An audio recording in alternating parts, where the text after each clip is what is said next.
It's a lot of money. I get it. I can feel you judging me. That's palpable.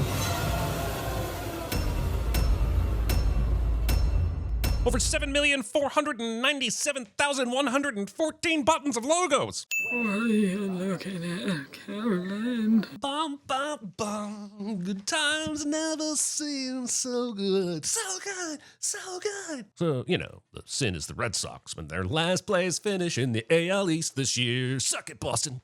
They say the hurricane is coming. There's a storm coming cliche, but more sinfully trying to subvert that cliche by making this storm Hurricane Katrina, which I'm sure will be extremely and specifically relevant to this story. Right, movie? It will be relevant, right? A friend told me that she never had the chance to say goodbye to her mother. Well, you're in luck. You're going to have almost 3 hours to say your goodbyes through the medium of reading. One catch, though. You'll be reading the diary of someone else's life, but don't worry, a good chunk of it is dedicated to how horny your mother was. They built a train station in 1918. Recording your brain memories on colorized old-timey film reels, you really lose a lot of atmosphere when you mess with the original black and white prints. Mr. Ghetto, Mr. Cake. Whatever made this man rebel against the obvious chance to become a baker and capitalize on his built-in name brand recognition? If it worked for Buttons, then there's gotta be money in this banana stand. He was married to a Creole of Evangeline Parish. Completely unnecessary references to a person's ethnicity. It's running backwards. I'm sorry if I've offended anybody. Apologizing for this absolutely epic Banksy-level f*** you to the man. This legend was commissioned to make an expensive-ass clock and said, nah, f*** you fascists. I'm going to make this clock and I'm going to make it run backwards. It's a reminder for all time to you selfish warmongering ass waffles. Talk f***ing tick, Teddy. I hope you enjoy my Damn, Cake dude, you need to chill. No, I'm kidding. He said clock, but my humor is a lot younger than it looks. Mr. Cake was never seen again. Thanks, Grandma, for telling us a tragic story and leaving it up to our imaginations to fill in the gaps of how it could tangentially be related to the rest of this story when you know we're all still thinking about the time Mr. Cake said, I hope you enjoy my My name is Benjamin. Benjamin Button. He actually did write his first name twice in the diary. Who does that? I mean, unless you realize how cool it will sound when your diary is narrated into a movie, of course. Movie gets curiously close to a case of shaken baby syndrome. This old man is crying like a baby instead of like an old man. Mr. Button lives and works in this city, so why didn't he dump the baby at the fucking orphanage? I mean, thematically, it's a stroke of genius to have a man who ages backwards raised in a nursing home, but damn it, Button shouldn't have known that. I imagine the production artists were asked to make an old baby, and by all measures, I would say they succeeded, when my night terrors sincerely wish they hadn't. It seemed I'd found a home. I'm guessing these are all events that were described to Benjamin later in his life, but I'm curious as to why his adoptive mother would include the details of how she and Mr. Weathers f***ed in front of a newborn. Is any of this true? You are such a lovely boy. Dodging the question. Also, here's a sin for the awkwardly embarrassing moment we've all experienced when we felt the need to ask a friend, is Benjamin Button based on true events? And don't you lie to me, I know you wondered it at some point. It doesn't become the top related Google search based on my dumbassery alone. I thought I was like everyone else there, an old man in the twilight of his life. Yeah, but the movie never really tells us what they, the residents, all thought about this wrinkly baby that gradually grew into a less wrinkly old man. Honestly, I'm amazed that doctor we saw at the beginning didn't try to steal Benjamin for science, experiment on him for a few decades, and then win a Nobel Prize or some shit.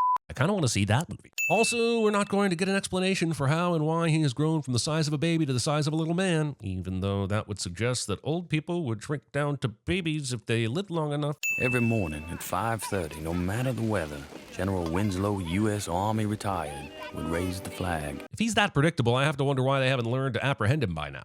And these gray locks, the pursuivants of death, argue the end of Edmund Mortimer. Leaving out Nestor-like aged in an age of care. Whatever the f*** that means. The actor my grandfather worked for was John Wilkes Booth. Just because he buried a bullet in Lincoln doesn't mean you have to bury the lead in verse. Also, so far we've name-dropped Hurricane Katrina and Teddy Roosevelt. Why not John Wilkes Booth, too? Is anyone else coming along for the ride? How about Elvis? Wasn't he culturally appropriating music at some point in Ben's lifetime? Lord, if you could see clear to forgive this woman her sins. That's not even necessary. Queenie won't be getting any sins for this movie because Benjamin's diary seems to think her character was less pivotal to his development than the daisy boner that he had for half a century. And what's this old man's erudition? Well, he's part of a society that has been actively neglected and not given proper access to affordable health care, which leaves them susceptible to faith healing and other forms of bullshit. Oh, he's probably talking about the wheelchair, isn't he? Also, I didn't think an old man could get any erudition. But you know the saying, the Lord giveth and the Lord taketh away. Our protagonist being very okay with God killing a man so he could walk. the light at the end of a day. Did not need to be punctuated by gas at the end of an ass. Then, I'm in the monkey house at Philadelphia Zoological Park. Whoa, now, this article says you were in the Bronx. Come, I have an appointment. Inviting a man out for a soda and then not giving him enough time to finish said soda. Did you know turkeys aren't really birds? Why did he say that? They're in the pheasant family. Count how they fly. Pheasants are birds, and turkeys fly way higher than seems reasonable, so you can f off with your stupid kid logic. What does she mean? Answered her prayers. Thanks. She's gonna have a baby, silly. Based on this reaction, you might think that this would lead to an interesting conflict of some sort between Benjamin and Queenie. It does not. I mean, we would have skipped it, but at least try, movie. When you got his beautiful hind legs just as big God and Kong had promised. Whatever the Rudyard Kipling is rambling on about. May I? Okay. Aww. You are a different child. A man child. The Thanksgiving conversation I have every year when I accidentally bring up work somehow makes it into the script. Baby, people aren't gonna understand just how different you are. But that doesn't mean you can't or shouldn't try to explain that Benjamin is a child with a health condition and not a pedophile. I've been struck by lightning 7 times. Once when I was repairing a leak on the roof. Whoever was filming this in 1900 and whenever and managed to nail the frame rate to capture lightning, but didn't have the genius idea to start a fails channel on ye old tube. Also, the man complaining about being unlucky is also the man smoking a cigarette as he falls asleep. Sometimes your own destiny really is within your grasp. Mom, did you get that this Benjamin loved you from the first time that he saw you? All he said was that he'd never forget her blue eyes. Caroline should not be so ready to pin love on that statement. Out of the 4 soldiers on this side of the battle, only 2 have walked in with any kind of tactics. I know you're only up against 1 enemy soldier, but damn it, man, you haven't drawn your weapon, and you still got your hands in your damn pockets. As hard as I try, I can't remember her name. Dude, you are in 1985 writing about events that happened 50 years earlier. I'm amazed you're remembering half this shit. You are the definition of an unreliable narrator, and do not expect me to take that into account when sinning you. Hair has started growing in all sorts of places, along with other things. Me not being in the room when David Fincher told the Foley artist that he needed the sound of a sudden boner emerging from the water. Putting your filthy f***ing shoes on this otherwise clean hospital bed like a filthy f***ing murderer. Nobody wants to do an honest day's work for an honest day's pay. He never pays. Except he does, because we see him pay people. If we didn't, he'd never be able to man his ship, which means we're casting doubt on Captain Mike's honor just so we can see how desperate Benjamin is to get some life experience, and Captain Mike deserves better. Can you, stand get it up? I do every morning. The old pole, the high hard one. Movie has time to discuss Benjamin's antique woodworking. Also, this was a conversation a dying man decided to commit to posterity in his memoirs to his daughter. Hi. He gives me the willies. That is not for me. Isn't getting the willies basically your job? Also, the movie admits that its big, ambitious CG swing ultimately took us to the uncanny valley. What are you, Dick Tracy or something? I've got to rest. I haven't done the complete math here, but I'm comfortable saying that Benjamin is far too young for me to feel comfortable applauding his performance here. Can I offer you a ride somewhere? Taking a ride from a stranger, who for plot purposes happens to be your estranged father, but to you is still very much a stranger. Sad's a rag from both of us. It's whiskey, not brandy. You don't drink, do you? Allowing a person who has never consumed alcohol before, let alone your son, to drink a cocktail containing the milk from Beelzebub's teeth that is absinthe. Buttons. Buttons, buttons. Buttons. There isn't a button that we don't make. Our biggest competition is B.F. Goodrich and his infernal zippers. Trying to get me to have an orgasm over buttons and zippers when my dry humping days are long behind me. Thank God. You gotta keep it a secret. So get dressed. I'll meet you out back. Being however old Daisy is and not having a guardian in your life that warns you against elderly men who come to you in the middle of the night to show you their secret. The pep in this old man's step feels like bullshit unless the old adage, you're only as old as you feel, negates the effects of rheumatoid arthritis. Time just seeped out of me. Gross. What if I told you that I wasn't getting older, but I was getting younger than everybody else? Well, I feel sorry for you. To have to see everybody you love die before you do. This is not really an answer to his question. She is very much assuming that he is talking about the addition of time to an already long life, rather than the reality of Ben's condition, which involves living the same amount as everyone else, but with arthritis on the front end. However, the movie will just continue acting like she knows what the she's talking about. We're meant to lose the people we love. How else would we know how important they are to us? Fine. If you're going to say beautiful and wise like this, you can have your sin back. As we see her standing quietly behind Queenie and Mr. Weathers, I would like to point out the shocking lack of interaction between this brother and sister. It was an interesting choice to have your 2.5-hour drama cede the moral high ground to Dom Toretto. She was not beautiful. She was plain as paper. Well, she was pretty as any picture to me. It was completely unnecessary for this asshole to say she was not beautiful. I was gonna make some tea. Would you like some? Oh, no, thank you. Expecting me to believe this character is English after saying something no English person has ever been recorded saying. Hope you like flies in your honey. Like much of the symbolism in this movie, this feels sticky and confusingly unpleasant. And where is it that you're from? New Orleans, Louisiana. In case you can... I didn't know there was another. Listen, Elizabeth, feel free to save your British refinement for your own Sins video. I imagine it would be something like, all the faults inherent to the curious case of Benjamin Button. And we talked till just before the dawn. But every night, we'd meet again in that lobby. Every night. My God, man, you need sleep eventually. Missing out on a solid 8 hours is how you wind up shouting at movies for not letting their fictional characters sleep properly. Knowing that the people you love are asleep in their beds where nothing can harm them. It's the 1930s. Nowhere is safe. Everything is trying to harm you. We always use the same room. We are all very glad that he saved that detail for posterity and that it was included in this movie. If there was a war, we didn't see it. This diary is so f***ing confusing. Phrasing it like this is just a trick to make us think they never saw any action, so that we'll be shocked when they face off against a submarine in a moment. If he's writing a memoir, why is he being deliberately suspenseful? He should say something like, at first we didn't see any action, but then we took out a f***ing submarine. It's as if he knew this was going to be turned into a movie and wanted to give the screenplay a head start. Now, where would we be if everybody decided to act according to their conscience? I think we all do, and I think that's the problem. If something happens to me, could you see that this gets to my wife? This is a nice moment and all, but what makes him think that Benjamin is any more likely to survive than he is? They're on the same f***ing boat. Whatever kills him is probably going to kill old man Benjamin even more. He'd given me all of his pay. Hadn't spent a dime of it. But why has he been saving it? Why isn't he sending it back to his family gradually? Did his wife sign up for a lump sum at the end of her plan instead of the monthly payout? Sure as I can't outrun them. He said to the audience, as if hearing their disbelief at him planning on outgunning a submarine. Listen, I'm not saying a tugboat collision wouldn't do some serious damage to a submarine, but I do question how the submarine even ended up in this position and didn't, do some submarine shit to prevent this from happening. You could be as mad as a mad dog at the way things went. You could swear, curse the fates. But when it comes to the end, you have to let go. I'm not crying, you're crying. But also having the presence of mind to come up with impactful last words instead of screaming, my f***ing lungs, this hurts like shit. I'm not saying nobody's ever timed something profound with their dying breath, but movies sure do think it happens a lot more than I bet it actually does. Out here, death didn't seem natural. And neither did this symbolic CG hummingbird. I'd never seen a hummingbird that far out. Oh, f*** you 1,200 times a minute. I didn't know he was my brother. He's a no things you don't know, child. Well, damn. The script isn't even going to let these two form a sibling connection in this movie, huh? Remember what I told you? You never know what's coming for you. I've heard similar things about boxes of chocolates. I just can't believe we're both here. Must be fate. No, what did they call it? Writing. I believe they call it writing. There was one woman who wanted to sleep with me. Ditto, just the one. Went from making 40,000 to nearly 500,000 buttons a day. War's been kind to the button industry. Do you know anything about buttons? Thinking Thomas rambling on about buttons justifies this movie stretching past 2.5 hours. My father had the wisdom to make our own buttons. Seriously, f***ing hell. Storm's coming. Cliche. Again, I think we would have believed they went to see the sunset even if they didn't show us every second of this fireman's carry. He'll be buried right next to your mother. You're my mother. Is that a threat? Excuse me, I'm friend of Daisy.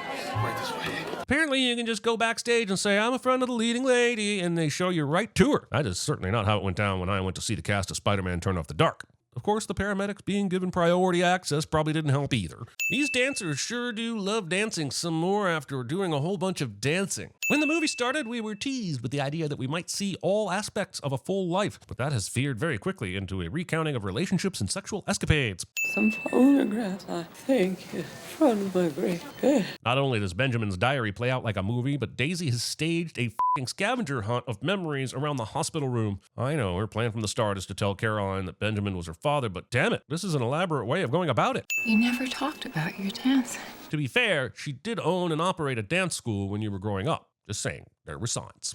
Good night, Daisy. He said that. Wait, if this is news to Daisy, then does that mean she hasn't even read this f***ing diary? What the f***?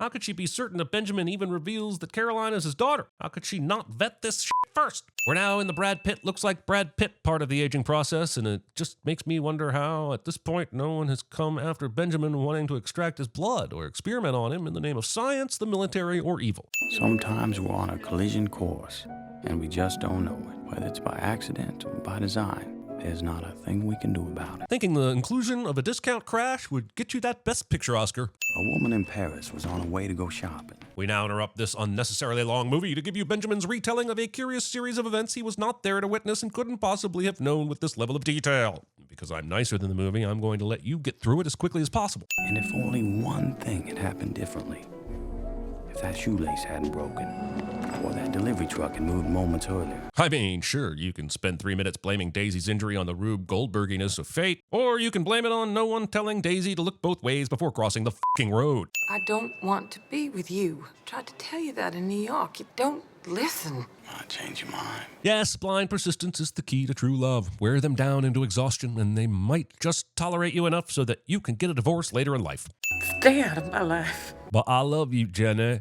I mean, Daisy. I stayed in Paris for a while to look out for her. I never knew that. I don't care how sexy Benny is, he's still being a sexy, creepy stalker. Hopping off this boat before it came to a stop somehow did not cause a horrible crash. You haven't said 2 words.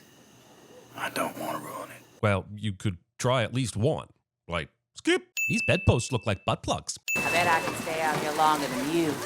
Bet you can't. Competitive pneumonia. I love your wrinkles. Both of them. I love both of my college girlfriend's wrinkles as well. I was thinking how nothing lasts. The runtime alone of this movie is desperately trying to challenge that assumption. When did you meet Dad? Sometime after that. And instead of using that as a perfect segue into explaining how Benjamin is her father, Daisy will hold on to that so a diary can share the news instead, for maximum trauma. Oh, Benjamin. Queenie died. So fucking much of this movie is about death and dying and people dying. Hell, the story of Benjamin's life is being read to Daisy as she's dying hours before countless people die in a tragic hurricane. Yes, it's an important theme to explore, but me, I'd love to know what the message is, other than everything you love dies unless you're lucky enough to have it leave you first. Our neighbor, Mrs. Van Dam, was a physical therapist. Because of course she was. I mean, there's no reason for her to be. Benjamin's rich enough to afford health insurance, but since you can write what you want, why not just invent a convenient neighbor for your wife? I promise you I'll never lose myself to self-pity again. That's the spirit. Bury that trauma. Bury it deep and bury it for good. No need to process and maybe learn from it when you can just have your kid read about it while you're on your deathbed instead. You were born in 1918, 49 years ago. I'm 43. We are almost the same age. Is she just realizing now that they were born 6 years apart? Because if this is a reference to his appearance or reverse aging, then considering he will die in 2003, he should look 36. I'm pregnant. Caroline gets to this point in the diary and doesn't immediately stop to question her mother about a mysterious pregnancy that happened at the same time she was born, and instead plays dumb until they literally name the kid Caroline. How can I be a father when I'm heading in the other direction? I don't know, maybe the same fucking way everyone else does. Just give your family all the good years you have left. Sure, Daisy will tell him something similar. You'll be a father for as long as you can. But despite that, the movie will lean hard into this being a concept harder to grasp than aging in reverse. I have to go pee. Yeah, we all do. It's been over 2 hours. The 68-year-old Elizabeth had arrived at 5:38 Greenwich Mean Time. The convenience of this news piece about his ex-lover being on this TV is convenient, but not important.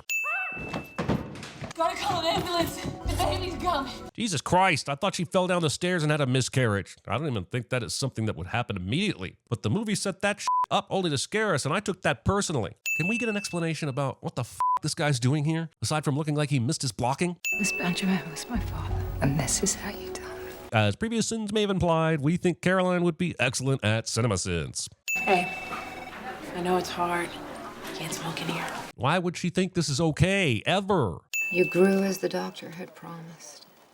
Normal and healthy. You. So now Benjamin switches to the second person, as if he knew that Caroline would be reading this. Also, it's a good thing Benjamin didn't do this whole thing in the second person and didn't let slip about Caroline earlier in the diary. Would have really spoiled this third act reveal in the following conflict. Can't raise the both of us. Why does he think this will be the case when she will be off trying to make her own life in 18 to 20 years? It shouldn't be that hard to be better than his father. I left before you could ever remember me. There is so much about this that is up, might seem well-intentioned, but it's pretty f***ing insulting to presume that Caroline and Daisy can't handle a father who essentially mentally deteriorates as the years pass. I get not wanting to be a burden, but he's also robbing them of a loving father and husband. Also, this is all based on Benjamin thinking he knows exactly how his life is going to play out. Since modern medicine doesn't seem to have taken an interest in him, and he has no way of knowing if he'll continue getting younger or just start aging again, he is leaving his family based on a maybe. There's no time limit. Start whenever you want. You can change or stay the same.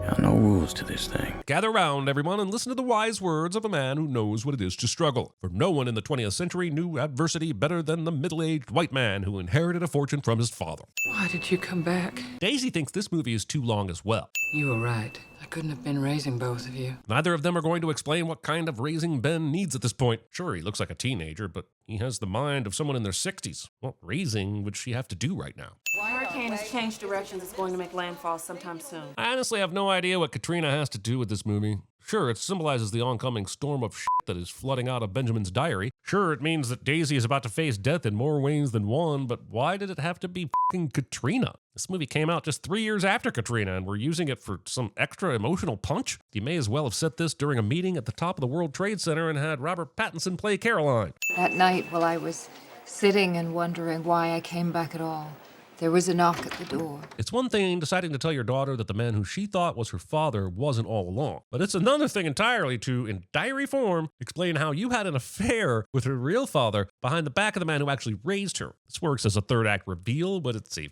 fucking shitty stunt to pull on your kid. The police found this with him, his address. It's got your name in it a lot. So they were willing to accept that Benjamin is a child, but didn't think it odd that his diary contained the memories of a man born in 1918? Why does no one ever question how fucking weird this guy is? Also, if they've read her name in this book so many times, it's bound to be in the context of a lover. So why isn't this raising more flags with the CPS? What if I could fly?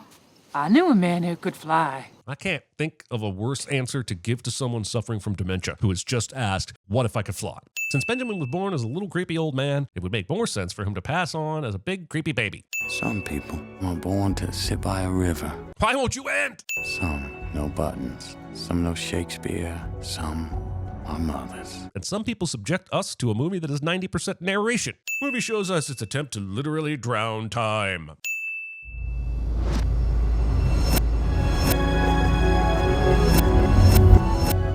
My mouth's full of cotton. You two smoke entirely too much reefer.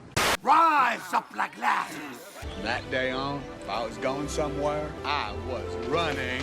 You got your sea legs about you, old man? I don't know. I'm making this up as I go.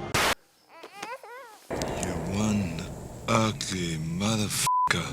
A mouse running and stopping. A radiator hissing, cutting, blowing. Brick, are you just looking at things in the office and saying that you love them?